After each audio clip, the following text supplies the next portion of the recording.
Is Michigan State really going to bring Jonathan Smith back?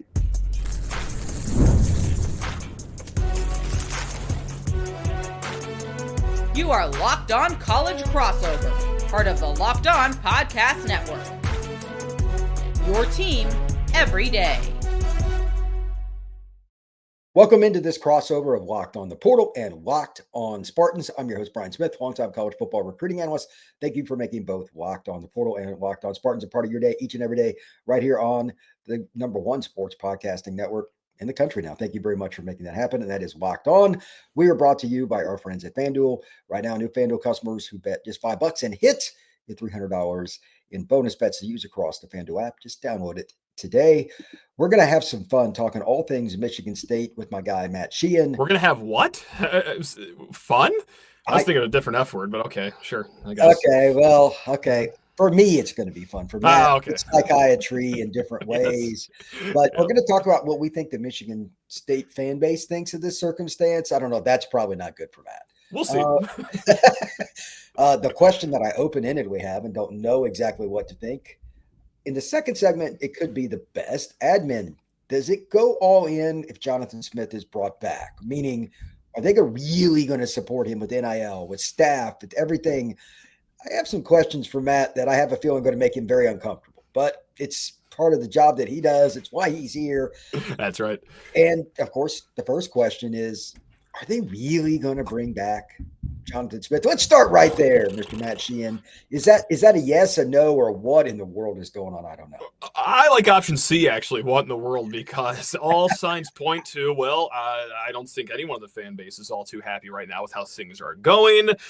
But my goodness gracious, as the days go on, it might seem a little bit more inevitable that he does come back. And I'll tell you what didn't help that cause is the NCAA sanctions that were just thrown down on Michigan State not too long ago. And in the grand scheme of things, they are minor. They're going to be docked a few recruiting weeks in the upcoming year. And I've said this on my show, it sucks.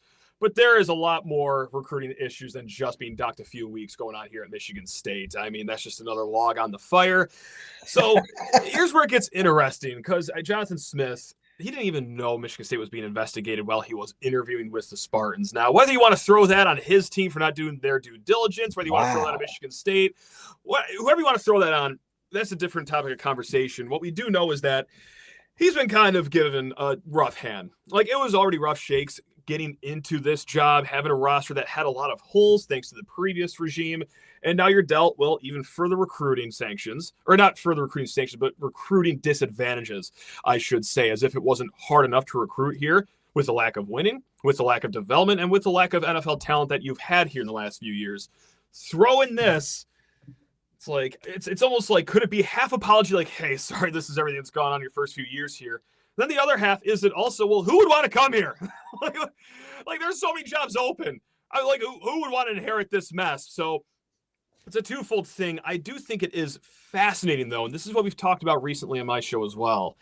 Wisconsin, they came out with their vote of confidence for Luke Fickell. Hey, we're going to throw a bunch of money behind this guy. You heard the vote of confidence for Mike Locksley, which I'm sure all 12 Terrapin fans are just really fired up about. As at the time of recording, it's been crickets from Michigan State, and there are so many ways that you can take that, right? Is it because, maybe that they actually don't want to give in to the mob, and if you don't have a vote of confidence, that means that you don't even recognize that things are going on bad. Or is it because, they don't have confidence in him, you don't want to lie to your fan base, or is it another third door where it's we're going to play the silent because we know that we're going to depart our own ways here at the end. Smith's going to go back home to Oregon State. We're already starting to do our due diligence on our side. Let's just keep the lips sealed up until then. Everyone that has to know these things already knows. So, right, that's what I'm spinning my head around. I don't know what door the silence is behind, but it's there. So I know there's a long-winded answer. We went down a lot of roads there, but it really does seem like that it is more than likely he's coming back, but not 100%. Well, I'm just going to ask you this. Yeah. This is off the cuff, but coaching carousel is always fascinating. This year is pretty wild. It'll be one of the wildest in my lifetime, honestly. Yeah. I'm 52 years old. Look, I don't know who's going to get Kiffin or if he's staying, and that kind of changes everybody. Everybody's waiting on that, and that's complex because they might be in the playoff. But that aside, your point was not moot. Who the hell would they hire? I know. I don't, because there's like usually one of the MAC jobs or one of the jobs in the Big Ten, a guy's trying to stuff. There isn't that guy right now. So like you want to fit after you get the West Coast guy and it doesn't work. They're probably going to want somebody that has Northern history. That's my guess. I would think so. That's a Steeler or something like that, or a coach in the college ranks that's coaching the Midwest. That's who is it? I know, and and we hear that too, from the minority that do want Smith to return, and some of the talking points are, well, this is a crazy coaching cycle, and that is incredibly true. Like this is banana land. So it's, do we want to get our name into the mix here with a bunch of other schools, a bunch of other heavy hitters? But it's like, who's to say that it also won't be crazy next year? I think that coaching tenures are really starting to ramp up here. If you're not getting it done in 2-3 years, then it's on to the next guy. So it could be crazy next year. Now, the interesting thing is I know they wanted this for the last coaching carousels. They wanted a head coach with Power 4 or Power 5 experience, of course, counting Oregon State in that Pac-12 while it was dissolving in front of our eyes. But I don't know if you are going to poach another Power 4 head coach. You probably do have to go to the Group of 5 ranks, which there are certainly some good names out there. Alex Golesh down at University of South Florida. There's Bob Chesney over at James Madison. So could you go one of those routes? Yes. But that's the other thing. Like, there are so many schools. Like, I know Oklahoma State could be a possible destination for Alex Golesh. I know that there's a lot of smoke around UCLA and Bob Chesney. So is it going to be too late to get in on all these coaching searches if you do hang on to Smith until the end of the year and then part ways with him? That's also what I don't know, which is really upsetting because I would like to know things. I would like to have a more concrete vision of what we're looking at here for this offseason. But right now, as the days go on, okay, nothing's being said, nothing's happening. Oh God, are we just going to do this for year number 3? And are we going to not dip into this pool because A, the buyout's too big, and B, you know what, there's already too many sharks swimming out there. We don't want to get our name in there. We'll just wait for the next cycle. Yeah, it's a lot of confusion, a lot of mystery, and I just need it to just wrap up. Just whatever it is, just tell us, please. Well, do you think, I'll add this in, I was just looking at Michigan State's schedule prior to the show, and they play the game in Iowa City coming up. Do you think there's any chance that game goes 31-3 that it would change the administration's mind? Like if it's just a beatdown? I was going to say, let me, okay, so Iowa 31, Michigan State 3. Like if that doesn't... Like we keep it that close? Like, is that what you mean? No, I'm kidding. I honestly, I don't think so because we've had 7 Big Ten losses, 0 wins, and 6 of those Big Ten losses have been by double digits. Like, I don't know what a 7th blowout would do here that would change anything from what has already happened the last month and a half. Right. So that's why I think maybe not. I guess, there's always logs to be thrown on a fire. It certainly wouldn't help things, but right. No, I don't think another blowout would even move the needle because also at this point, you also got the injuries that you could point to. Oh, we're starting guys like me and you on the offensive line, and we got this. So I would like to think that a blowout loss coming back home, okay, you know what? How about you stay at the airport right here? Here's your check. Good luck with the rest of your life. But I don't know. We've already seen plenty of blowouts. I just don't see how one more could change things, quite frankly. Unfortunately, on that note, it's a great transition to what I have to ask next, and it'll make it 10 times harder on Matt. Right. But that is next, and it's true right here on this Locked On crossover, Spartans and the Portal.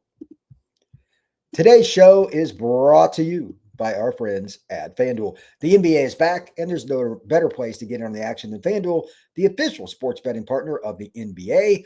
If you're me, it's a little disappointing because as a Pacers fan, you went from the NBA Finals last year to now they're 2-13. And stat of the day, the Pacers are the only team in the NBA without a road victory. Their next game is against Cleveland on the road, who's 6-3 at home. Not liking the odds there.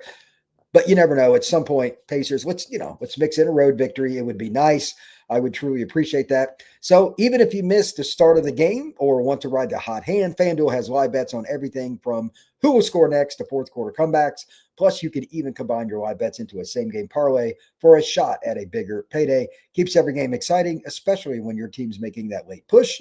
Right now, FanDuel is giving new customers $300 in bonus bets when your first $5 bet wins. Head to FanDuel.com, sign up, and play your game with FanDuel, the official sports betting partner of the NBA. Matt Sheehan on the hot seat. This next question will only dictate what happens to Michigan State sports for the next 5 years. No pressure at all. That's fine. Yeah. Well, let the record show, Matt said he's ready for it. I am. Yeah. If they bring in the notion that, you know what, we're going to stick with Jonathan Smith. You're saying that's your edge, your lean is probably that way if you had to guess. I had to guess, yep. That means the next question is very, very important because even if it fails next year, they get rid of him, it could screw the next guy. Are they going to go all in at least supporting with NIL and keeping players, especially the young guys? Mm-hmm. You don't have to go all in on a whole bunch of fifth-year seniors and stuff. Don't be stupid. But I mean, all in, you got to retain as much as you can. There's that happy medium there, and it's a tough spot. But what do you think the Spartans administration will do? That seems like the flavor of the month, right? Like that's what you do when you want to keep a coach around that the fan base doesn't like for 2026, just like Wisconsin and Maryland, like I cited. They said, hey, we're going to financially back this guy. So like, cool. That's all fun and well in theory, but like, isn't that what every school's doing right now? Just because that you're going to fundraise magically on top of the $20.5 million that you get with the revenue share. Let's say that you get, I don't know, 10 more million on top of that through corporate donations or whatever. Isn't that what every school's playing with now these days? Like, does that make you special? I mean, I'm just going around the Big Ten in my mind. It seems like the overwhelming majority are going to be okay financially. So I just don't see that being enough to make it work here in year 3. You're going to have to overpay to oblivion to get like transfers that will actually matter to keep kids on this team. And it's a low number, but kids that you for sure want to return here. So look, that might put a twinkle in some people's eye. And there have been some people in the minority of the Keep Smith camp that say, hey, give him money for a good roster and let him cook. I don't know. Like, I also think he's got a better roster right now than Northwestern. And Northwestern played Michigan a lot tougher than Michigan State just did. I think that he's got a much better talented roster than Purdue. And well, I like to think that you should have put up a better fight against Michigan than Purdue. And I know I'm just using, what do they call it, transitive property, whatever, across games. But you have a more talented roster than not having a Big Ten win up to this point and then losing 6 of those 7 games by double digits. I get it's a bad hand. It's not a perfect roster. It needs an upgrade. But it's not so bad where you should be getting the doors blown off you repeatedly. Great. More money. That's awesome. Is it going to be enough to even matter and persuade kids to come to Michigan State? I have my doubts. So I know that's not an optimistic answer. And I do think it is inevitable that if or when there's a vote of confidence, there's going to be the whole earmark of, hey, we're going to be balling. We're going to be spending money here. That's right. Woo. Okay. Same with everyone else. Cool. You brought up something I was going to ask you about. You have foresight, my friend. The point you made is 100,000,000% true. If I'm going to go take money somewhere, Michigan State offers X. I don't know. This team in Columbus, Ohio. Can you help me with who's that team in Columbus, Ohio? It's the Chestnuts or the Walnuts or the Buckeyes. That's who it is. That's right. Yeah. Would you take the same money to go to Michigan State? I'd take a quarter of the amount. I mean, I could to go to Ohio. I mean, like here, I'll cover up my Michigan State logo. I'm not wearing a Michigan State logo on my hat, but like taking the MSU fandom off and my green tinted glasses off, I'd take a quarter of the amount to go to Ohio State because I know I'm going to get developed. I know I'm going to win. I know I'm going to play in big games. That's the fact of the matter. I hate to say it. I know people hate hearing it, but let's have an honest dialogue here. I mean, you're going to have to overspend your butt off. How about that? To get some kids that matter out of the portal, which is like hard. And we've had this conversation, Brian, like the portal ain't what it was 2-3 years ago, where it is just swimming with top talent. Like, yes, you are going to find good kids, but teams are getting much better at retaining their current talent. So it's tough to just go fishing for a big one in the transfer portal these days. And that pains me to admit. I think your point is valid. And I think because here's the other part, just as a reminder for fans or if they don't know, January 2nd through the 16th is the only portal window. Because of that, the teams that are quote unquote in good standing, that are close to Michigan State, Notre Dame, Ohio State, those kids are hard to leave anyway, and they got the money and all. You're not getting those kids. Do you really want the Wisconsin kids? Those are kind of how many of those guys you really want? Minnesota, Michigan kids ain't transferring to Michigan. Like, it's going to be some randomness. You're going to have to go all the way across the country. You have to sell the cold. There's so many obstacles right now for them. I'm curious to see what they could do. Like, look at Indiana, though. If you want to look at it, they've hit on more G6 kids than anybody. Absolutely. Yeah. It can happen, but that's going to be the Spartans' path. But do you trust this staff to coach it up? No, I don't trust them as much as Signetti. That's for darn sure. But I just railed on this just when I thought like I've lost all urge to get upset and like emotional in a post-game show. After the game on Saturday against Penn State, there was a quote that was something along the lines of, "Hey, we need another year to develop this roster. This isn't an easy league." My first point was, well, everyone's going to get better ideally over an offseason. You're not going to be the only team that gets better. But number two is where I really started to shout. Who on this roster right now has improved from last year? I can't think of anyone from last year to this year. And this is another reason why I'm out. Look, I'm very sympathetic to the situation he's inherited. He was behind the 8 ball to begin with, but he's also done himself no favors. I don't know any player that has gotten better substantially or marginally from last year's team. So am I going to hold out hope that you're going to magically develop an offensive line next year? It got even worse than last year against all odds. It is literally, in every sense of the word, unbelievable that offensive line got worse than last year. It was bad last year. It's horrendous this year. And now I'm just going to have to trust that, oh, no, they'll get it right in the third season. No, I'm done being lied to. I'm done just being talked to like a child. I haven't seen any development. Could it magically happen? I suppose, but I'm going to have to see it before I just start blindly believing it. And Brian, can I just bring up another point too about this whole NIL financially backing the whole thing too? Because here's another point that I just, thought of. And this is another thing that Michigan State fans rail on. It's like the lack of energy from Jonathan Smith. And yes, I get that's his personality. You don't want someone just to change fundamentally who they are just because you want them to be fired up in the game or in front of a microphone. But it's also coming out that he's not really mover and shaker with these donors. There's not a lot of sizzle around this program. It's like wholly unmarketable. So he comes back for year 3. How are you getting this money? Like, what donor, what corporations are going to be so fired up to just shovel money into this coal pit of emotionless apathy? That's the other thing. Sure, yeah, money, great. How you going to get it? Because I'll tell you what, I can't imagine that donors are lining up and down the street to just be giving their hundreds of thousands and millions to this program. I'm helpless. Besides that, we'll get into Matt's psychology bills and Michigan State fans in general. You talk money. Yeah, we want to talk money. Like right now, this is where it's at. So that is next on this crossover, Locked On Spartans and Locked On the Portal.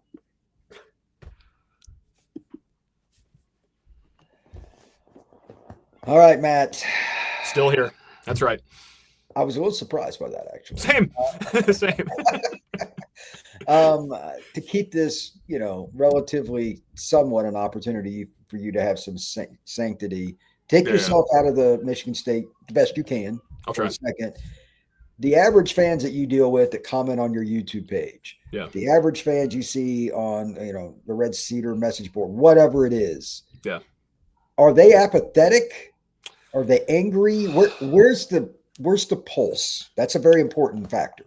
Man, that's a fantastic question. Going back a few weeks ago, after the UCLA game, we really had a breakthrough. And it has been apathetic for a while here. Not just this season, but you go back to the last few years. 2022, you're off the heels of the Peach Bowl. Okay, people are still hanging on. 2023 comes around, apathy. 24, apathy. 25. It got so bad in that UCLA game a few weeks ago that we broke through the apathetic wall, and people were just straight up pissed off again. Like, we never had more emails after a game. We never had more comments on videos after a game. So It's gotten so bad that people even dug deeper than the bottom of the ocean of apathy and found their anger again. But now it's been how many games since that UCLA game? I've lost count. Is it 4 or 5? I don't know. They all blur together. Now we're kind of back in the apathetic zone because people realize that nothing's going to change the rest of the year. We are already mathematically eliminated from bowl contention. So right now, it's going back to the apathy. But man, if not for a fleeting moment for a few weeks there, it was fury. And I got to say, Brian, no one, and I mean, this is society as a whole, no one agrees just unanimously on any topic of conversation these days. After that UCLA game, after the, what was the game after that? It doesn't matter. We got dozens, if not like more than 100 emails, and not a single one called me out for being too hard on Smith, saying he should come back. And we have gotten a few of those ever since. But in the moment, it was a whole across the board 100%. I'm out. I've had enough. We're on to the next thing. So it is a overwhelming majority of just fury with this program that has now turned back to apathy. Hope I explained that well. Unfortunately, it sounds like a circle of life that I think is about to take another step. Remember earlier in the show when I mentioned this game that's going to take place in Iowa City? Do you remember that moment? Oh, yeah. Remember the score that I gave you? I was being kind. Ooh, yeah. Oh, yeah. The one you just gave, it was like 31-3. Yeah, absolutely. Yeah. That could be 41-3. I mean, it could, and no one would care. That's the thing too. Like back to the apathy thing. Who could get outraged by that?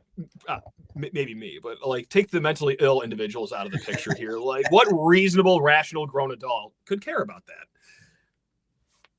A lot of Spartan fans that I've met are pretty diehard. So, oh yeah, do you think there's a chance of another 100 email opportunity if they get beat by 4+ touchdowns? I mean, like it's just from the first quarter on, like it's just a bludgeoning. That would assume 100 people are watching the game on Saturday. So, no, you know what it would be. The next opportunity for that would just be the grand finale of them all, because the Saturday after Thanksgiving, it is a game at Ford Field, and that's going to be a relatively packed house. I think. I mean, this happened 2 years ago. Michigan State, they were going to get dog walked by Penn State in Ford Field. Still a sellout. Like, hey, we show up, especially when it's in a climate-controlled building in Detroit, a lot of alumni around, I'll be there. So, yeah, there's going to be a lot of people there. If you lose to Maryland in front of a packed house, Maryland team that routinely, it is insane how just they stick to their gimmick of just checking out completely after September. If you lose to that Maryland team with a freshman quarterback, I think that could be your closest to like the multi-dozen, if not bordering on 100 email day here on Locked On Spartans. If you drop that one, the Iowa game, whatever, you lose another road game. Been there, done that. It's the Maryland game that would really have the pitchforks back out, which, my God, a lot of action for the pitchfork this season. Well, that leads into my final question for you, Matt. Okay. If that does transpire, and by the way, the quarterback that's a freshman is very talented. He is. He's very good. He is. Unfortunately so. Yeah. But it's still a bad look. You're 100% Oh, it's horrible. Oh, yeah, of course. Yeah. If that game goes sideways and you get beat 27-10 against a freshman quarterback or something like that, and we both don't like the odds of this going well, I have a feeling. Do the emails for the Michigan State administration, do they end up getting to a level where they've got to at least consider how they do the offseason, not necessarily get rid of Smith, because I think it's a financial deal if they're not going to get rid of him. Right. Or does that at least give them consideration to how they manage the roster in the offseason? If it's not just game, for people to be understanding what Matt was talking about earlier, retaining your roster is the most important part of the portal. I know that's not a sexy answer, but of course, is really, really important. Ohio State, Michigan, everybody that's done well recently, that's how they got there. Yeah. But, well, Michigan, there's a certain wide receiver in East Lansing. If you want to pull the soul out of Michigan State, if they do not retain this certain receiver, that could go sideways for the administration, in my opinion, because he's the one who's like that dude's He's 1A for guys you want to return. No question. I mean, right behind him, I guess, Connor Moore, the offensive line, because we're learning how important offensive line are. But, it is Nick Marsh is the number one guy you want to return. Boy, doesn't it just – every person's entitled to their own emotions and their own opinions. And there's a very realistic possibility he does come back for next year. But for folks like me, I just kind of see it as an inevitability that he could be swimming in the transfer portal. Like, he's been here for 2 years. Maybe he wants to go somewhere where they win games, where they play big games, marquee events. So I wouldn't blame him. So if maybe even when he does enter, like, it's not going to send a massive jolt through my heart. It will for other Michigan State fans, but I just see it as an inevitability. But to answer your question more broadly, how do you do it from the roster standpoint if you do flame out and lose every single Big Ten game? It all just goes back to the earlier answer. Like, sure, yeah, financially back him, come out with the statement, whatever. Like, with what money? Like, is our strategy to buy Powerball tickets and just hope to God that we hit on the following Saturday? And that's how we're going to fund everything, because I just don't see how you do fund something to the measure that you'll have to get kids out of the portal. It's helpless. Like, that's where to just keep falling on. Like, this sucks. I mean, oh man, please at least beat Maryland. I just walk out of here with something, guys. Come on, be somebody and just take care of the Terrapins. Yeah, I don't know if that's possible or not. I think it's possible. What did you say? You said 27-10. That'd be 10 more points than we scored last time at Ford Field. So that'd be at least. I'm going right now. I'm calling it Maryland 27, Michigan State 10. I'm calling it. I wonder if fans storm the field and try to tackle Jonathan Smith if that's the case. Then, like, I wonder what kind of security detail we're going to need for that game if MSU does, in fact, screw the pooch on that one. It could be really bad. At least, like, look, 2 years ago, the Penn State game, I believe that was a top 15 Penn State team. We knew we were going to get fed into the wood chipper. It was more like a social event. It was a good atmosphere still, despite watching us get our teeth kicked in. This would not be one of those games. This would actually be upsetting if they lose this, even though it doesn't mean a bowl game or anything. You got to beat Maryland. You got to beat the team that routinely is completely checked out by November. You just have to. You have to. I'm sorry. Okay. On that, Matt, I'm going to let you bail out of here. And thank you very much for doing the crossover with me. Tell everybody where they can find your work, my friend. Oh, Locked On Spartans, which, hey, we do mix in some basketball talk because, contrary to popular belief, we do smile every once in a while on the show. And they're good. Oh, Brian, they are bringing life to this fan base. Like, God bless Tom Izzo. So, yeah. Isn't it like so? Strangely enough, I did enjoy this chat. I always do. I think this is like mentally healthy for me. So thank you very much, Brian. I appreciate it. My healthcare insurance provider will be in contact with you very shortly on billing questions. So until then, thanks a lot, man. I appreciate it. You can find the Portal Podcast, same place you can find Locked On Spartans, Apple, Spotify, Podbean, and everywhere you get your pods, including YouTube. This has been a crossover of Locked On Spartans and Locked On the Portal.